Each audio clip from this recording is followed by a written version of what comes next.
రోడ్లే లేని టైంలో నాన్నగారు ఇక్కడికి వచ్చి ఇదంతా ఎలా స్థాపించారో నాకు ఇప్పటికీ అర్థం కాదు. కానీ ఒక్కటి మాత్రం తెలుసు, అన్నపూర్ణ స్టూడియోస్ నుంచి ఎంతోమంది టెక్నీషియన్స్, కొత్త ఆర్టిస్ట్, కొత్త డైరెక్టర్లు, ఎంతోమందికి ఉపాధి కలిగించింది అన్నపూర్ణ స్టూడియోస్. అప్పట్లో గుట్టలు చెట్లు బాగుండేది. అయ్యగారు బాగా కష్టపడ్డాడు బాబు. ఆయన ఒక్కడే దేవుళ్ళలాగా ఎంబడి ఉండే అన్ని రాళ్ళు రప్పలు అంతా నీట్గా చేసినాం. ఇప్పుడు ఇట్లా తయారైంది. అన్నపూర్ణ స్టూడియోస్కి 50వ ఏడు మొదలైంది. అన్నపూర్ణ స్టూడియోస్ మొదలైంది ఇదిగోండి ఇక్కడి నుంచి. అన్నపూర్ణ అనే పేరు ఎలా వచ్చిందని మీరు అనుకుంటున్నారా? అఫ్ కోర్స్ అన్నపూర్ణ అంటే మా అమ్మగారి పేరు. నాన్నగారు ఆల్వేస్ బిలీవ్డ్ ప్రతి సక్సెస్ఫుల్ మ్యాన్ వెనకాల ఒక ఉమెన్ ఉంటుంది. నాన్నగారు ఆయన సక్సెస్ వెనకాల ఒక లేడీ ఉందని, మా అమ్మగారు ఉందని ఆయన బిలీఫ్. అందుకనే ఈ స్టూడియోకి అన్నపూర్ణ స్టూడియోస్ అని పేరు పెట్టారు.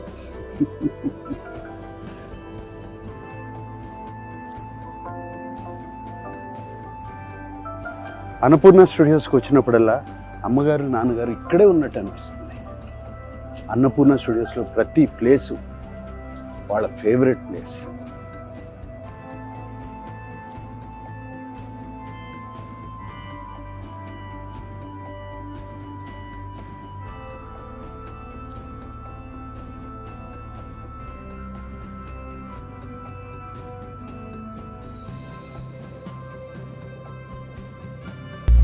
ఇది 75లో మొదలుపెట్టాం.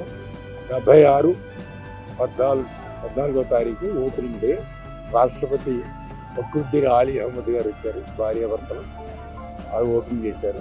ఆంధ్రప్రదేశ్లో మనం స్థిరపడాలి, ఇక్కడ మన వాళ్ళు మన దగ్గరే ఉండాలి, అక్కడి నుంచి ఇక్కడికి తరలి రావడానికి కారణం అక్కినే నాగేశ్వరరావు మెయిన్ ఇంపార్టెంట్ వ్యక్తి. ఏఎన్ఆర్ గారు ఎంప్లాయీస్ని ఫ్యామిలీ మాదిరిగా చూసుకుంటారు. వాళ్ళ కుటుంబం కూడా అందరినీ ఎంప్లాయీస్ని ఫ్యామిలీగా చూసుకుంటారు. Annapurna staff, no I shouldn't say staff, family. Annapurna family. ఇవాళ స్టూడియో ఇలా కలకలలాడుతూ ఉందంటే ఈ అన్నపూర్ణ ఫ్యామిలీ మూలంగానే. They are Annapurna warriors. I should thank all of them. 50 ఏళ్ల క్రితం సంక్రాంతి పండుగకి అన్నపూర్ణ స్టూడియోస్ ఓపెన్ అయింది. ఆ తరువాత ప్రతి సంక్రాంతి పండుగకి నాన్నగారు అమ్మగారు అన్నపూర్ణ ఫ్యామిలీతో కలిసి బ్రేక్ఫాస్ట్ చేసేవారు. ఆ ట్రెడిషన్ ఇప్పుడు కూడా అలాగే కంటిన్యూ అవుతుంది.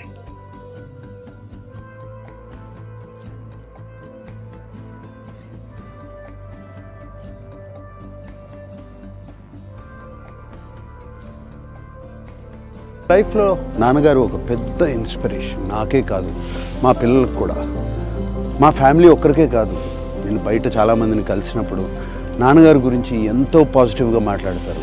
ఆయన లైఫ్ ఒక పెద్ద ఇన్స్పిరేషన్ అంటూ ఉంటారు. చాలా హ్యాపీగా ఫీల్ అవుతారు. అరే చూస్తూ చూడండి నాన్నగారి దగ్గరికి వచ్చాం. ఆయన బ్లెస్సింగ్స్ తీసుకున్నాం రండి.